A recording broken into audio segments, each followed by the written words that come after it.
got some interesting new information tonight about Alexandria Ocasio-Cortez. When she ran for office last year, she described herself as an enemy of big money in politics. Watch. This really speaks to the corrupting force of money in politics in general, and this problem is not going to go away until we tighten the reins on the role of money in politics. I really hope that we really introduce and pass very strong legislation that's going to put much stronger limits on how special interests and how money can be moved, especially when they interface with campaigns. Yeah. She doesn't like when money moves and interfaces with campaigns. Of course, Ocasio-Cortez is also a sworn enemy of carbon, but that didn't stop her from taking hundreds of Uber rides when the subway was just a few feet away. She may feel the same way about money. For you, but not for her.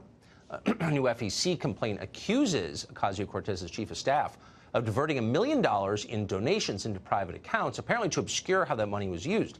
If true, the complaint could result in prison time. Ocasio-Cortez was confronted about this allegation today, and here's what she said. There is no violation, so there's no violation. Do you think that's a sign of you taking dark money? Oh, no. I'm 100% people funded. Thank you.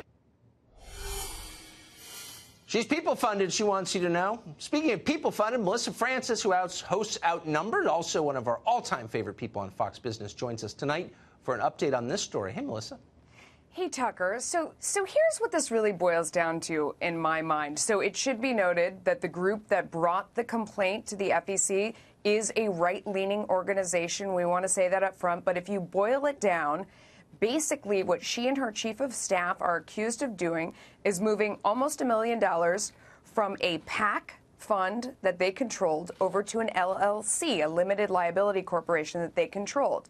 So were I her, I would ask this gentleman in the photo here, who is a multi-millionaire, tech and finance smart guy who's running her campaign, I would say, hey, why am I moving this money, these donations that were made to me from this PAC over to this other account that I control? I control them both. Why move it? What difference does it make? Yeah.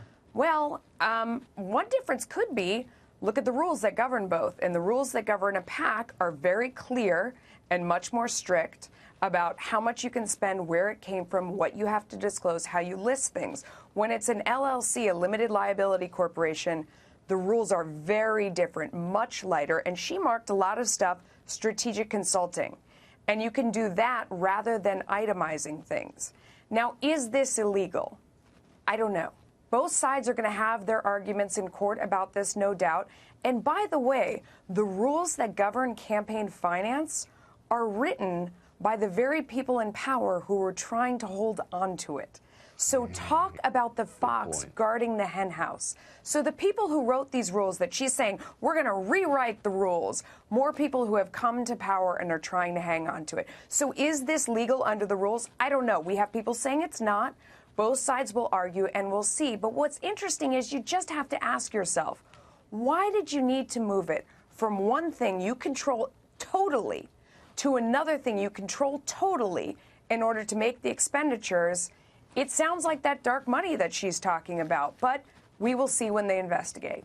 Well, quickly, the fact that we don't know anything about it, the fact that it's not itemized, doesn't that, by definition, make it dark money, or at least opaque money?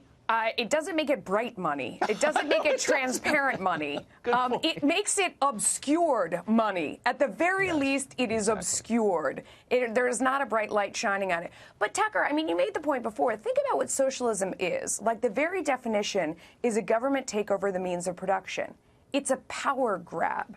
Yes. That's what she's been all about, is a power grab. I'm in charge. I'm the boss. We go to Washington, we decide, we get the means of production, we get control, and we tell you all what you get. It all has the same theme if you boil it down to its most basic sense. So she doesn't want other people using planes, but she'll use a plane going back and forth between D.C. and New York because she's important. It means she's the ruling class. She's powerful. Exactly. She's important. So she gets to do these things. But for you and me, we're just, the serfs along the way.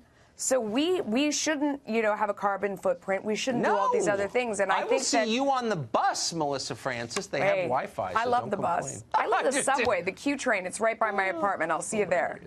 Melissa Francis, one of the best. My pleasure. Thank you very much.